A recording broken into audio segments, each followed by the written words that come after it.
Assalamualaikum warahmatullahi wabarakatuh. Di pertemuan kelima ini kita kuliah secara asinkronus ya.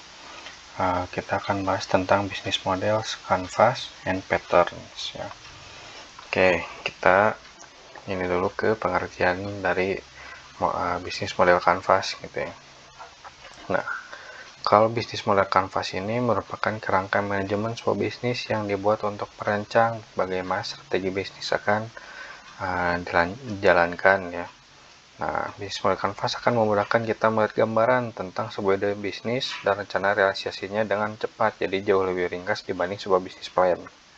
Biasanya, kalau yang bisnis model canvas ini dibuat di dalam satu lembar kertas atau namanya sesuai dengan namanya ya, canvas itu. Jadi kayak dibuat di sebuah canvas, nanti dibuat petanya apa aja yang harus dilakukan gitu ya, apa aja yang harus dilaksanakan, terus mau bikin produk apa, permodalannya seperti apa gitu. Kalau bisnis plan kan lebih ke membuat sebuah dokumen gitu ya. Kalau yang bisnis model canvas ini hanya dibuat di satu lembar kertas atau di dalam sebuah kanvas gitu ya. Jadi dibentuk sebuah kerangka. Nah, ini tuh menerjemahkan konsep konsumen, infrastruktur maupun keuangan perusahaan dalam bentuk elemen visual gitu ya, dari langsung diterjemahkan ke dalam bentuk visual, dalam bentuk gambar, dalam bentuk kata-kata gitu. Jadi nggak terlalu ribet kayak kita bikin bisnis plan gitu. Nah, ini tentang model canvas gitu. Nah, ini ini elemen-elemen mengenai bisnis model canvas.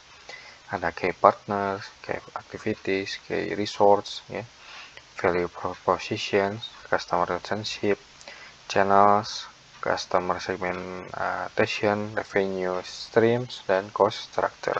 Nah, nanti di sini teman-teman bisa masukin hal-hal apa aja yang mau dibahas gitu, misalkan di dalam channelsnya, misalkan mau pakai channels atau media promosi apa, masukin di sini gitu di kolom channelsnya gitu.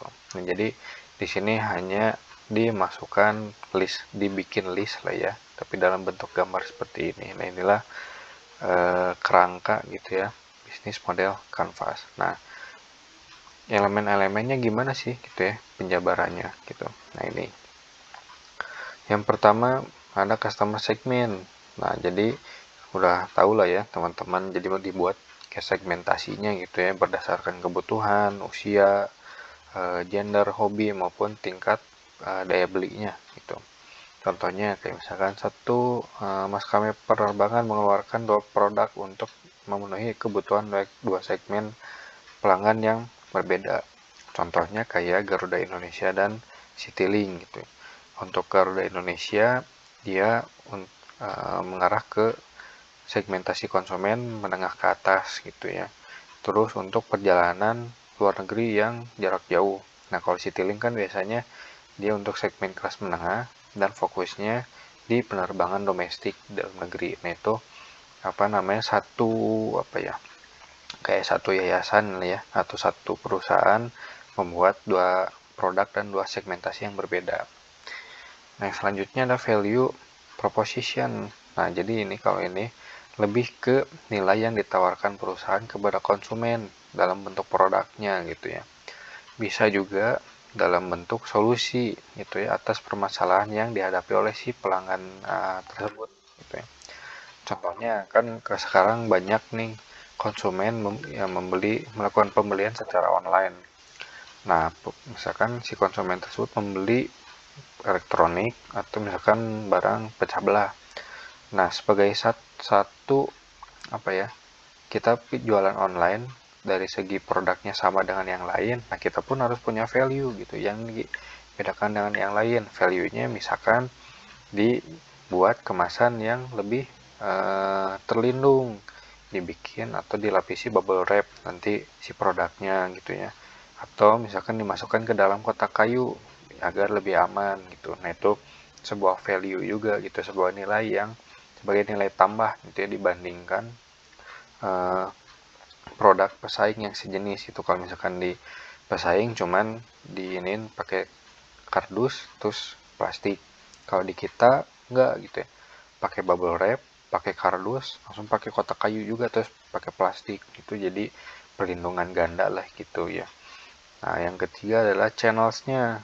Nah, jadi kita pilih media mana yang kita gunakan untuk menyampaikan pesan gitu ya mengenai produk dan jasa kita gitu. Nah, contohnya bisa pakai iklan promosi di medsos, bikin di billboard atau di media elektronik kayak di TV atau radio gitu ya. Nah, misalkan sekarang tuh banyak produk atau banyak perusahaan yang menggunakan Instagram ya untuk melakukan promosi produknya. Nah, sekaligus juga untuk melakukan penjualan gitu di Instagramnya. Karena kan di Instagram itu sekarang udah ada fitur toko online-nya gitu ya. Nah, sekaligus nanti si konsumen itu bisa langsung bertransaksi di sana gitu. Nah, itu channels-nya gitu ya.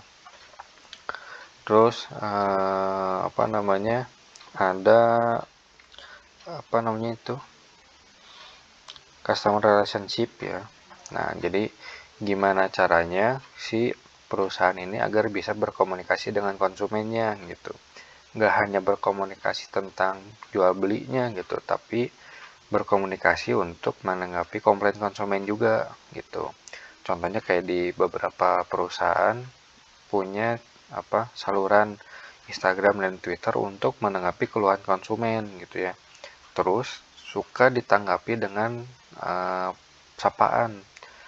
Nah, baik Kak Rian gitu ya, baik kakak silakan, misalkan kalau ada yang ditanyakan, misalkan atau misalkan apa yang bisa kami bantu. Nah, itu biasanya menggunakan kata kak gitu ya, agar terlihat lebih santai lah istilahnya untuk meredakan. Misalkan kalaupun misalkan si konsumen udah emosi nih karena melihat si CS-nya ini manggilnya pakai kakak, jadi menurunkan emosinya gitu, jadi lebih santai gitu.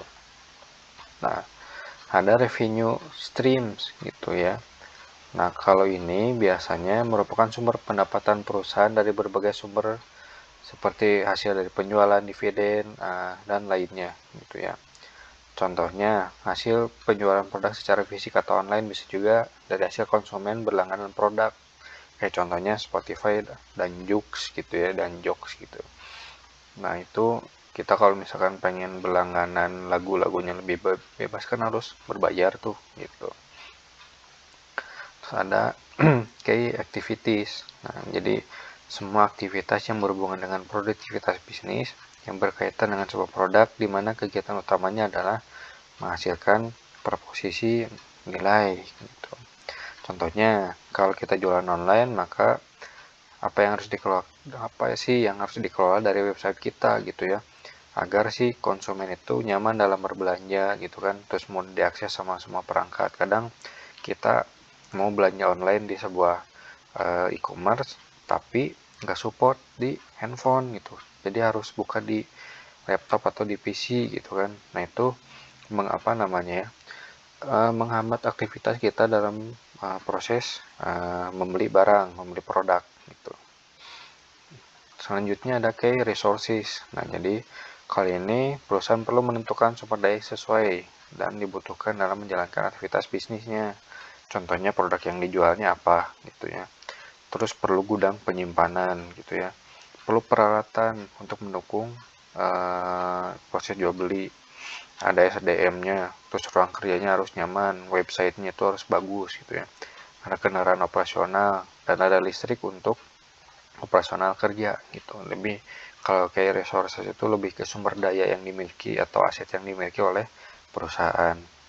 Terus ada kayak partners. Nah, ini daftar sumber daya di luar perusahaan yang perusahaan butuhkan agar bisnis berjalan baik gitu ya.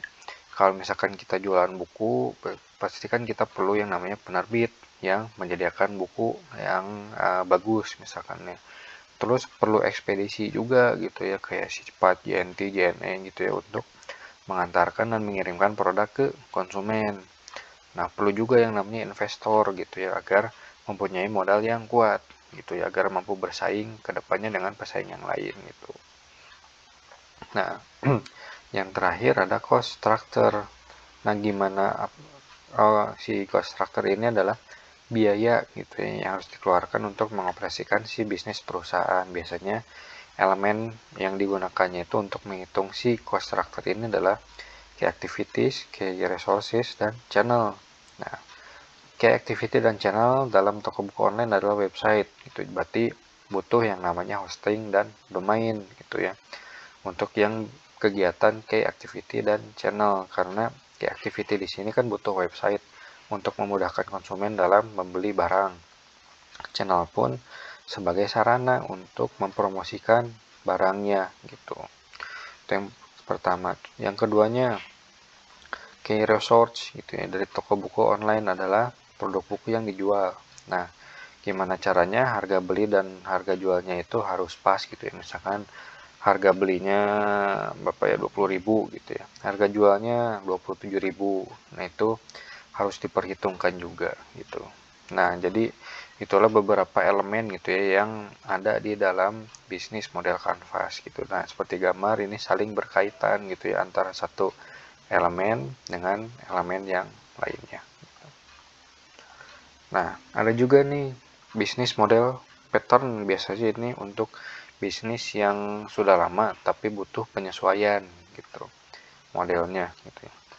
Ada unbundling bisnis model, biasanya perusahaan yang memiliki bisnis yang tidak dapat disatukan pengelolaannya karena memiliki konsep dan tujuan berbeda.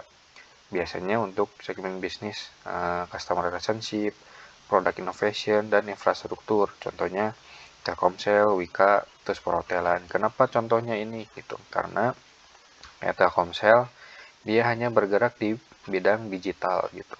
Dia nggak menggarap di bidang infrastruktur gitu. Jadi dia lebih fokus di bidang telekomunikasi gitu. Kayak Wika gitu, dia di infrastruktur, dia nggak menggarap di bidang layanan masyarakat misalkan gitu. Nah, itu yang selanjutnya ada long tail model. Kalau ini biasanya dia cenderung menjual produk yang sedikit atau fokus pada pasar yang niche. Niche ini adalah yang ceruk gitu ya. Jarang digarap oleh pesaing gitu. Nah, jadi pada saat perusahaan ini punya banyak produk, nah ternyata ada salah satu jenis produknya itu paling laku gitu ya. Kayak misalkan ini contohnya kayak hijab ya. Nah, dia tuh fokusnya di pakaian muslim wanita. Waktu dulu itu masih jarang digarap gitu ya sama pesaing. Nah, ternyata di bidang fashion wanita ini di busana muslim itu laku keras gitu dibanding produk-produk lain yang lainnya. Nah, si hijab ini fokuslah di ceruk pasar tersebut gitu yang tidak dimasuki oleh pesaing-pesaing yang lainnya, sehingga satu jenis produk tersebut laris dibandingkan satu produk yang lainnya, sehingga dia fokus aja di satu jenis produk tersebut gitu ya, di pakaian muslim wanita. Terus ada multi-site platform model. Jadi kalau ini fokusnya itu dua segmen gitu ya, yang dijalankan oleh perusahaan, jadi saling melengkapi. Contohnya kayak Tokopedia, Shopee, Gojek gitu. Kenapa saling melengkapi? Kayak Tokopedia, Shopee, dan Gojek gitu ya. Dia di sisi lain menampung para penjual, di sisi lain juga dia membantu penjual untuk menjual barangnya gitu. Jadi dia itu jadi jadi perantaranya lah pada intinya gitu. Nah, ini untuk multi-site platform model. Nah, yang selanjutnya ada free as business model. Nah, jadi si perusahaan ini menyediakan aplikasi atau produknya itu secara gratis untuk menarik minat konsumen. Tapi kalau si konsumen ini pengen mendapatkan yang lebih, dia harus berlangganan gitu. Kayak Spotify, Joox, Netflix, YouTube, dan video gitu. Nah, yang terakhir open model bisnis itu. Kalau ini biasanya si perusahaan akan membuat sebuah pengumuman bahwa silakan masyarakat boleh menyumbang idenya gitu ya untuk perusahaan gitu, agar nanti si ini juga bisa berkembang ke model bisnis open innovation karena sumbangan ide dan inovasi dari si konsumen, contohnya kayak Unilever gitu. Nah, sekian penjelasan singkat untuk mengenai pertemuan kelima ini. Silakan nanti teman-teman kalau yang ditanyakan bisa ditanyakan di grup kelasnya. Assalamualaikum warahmatullahi wabarakatuh.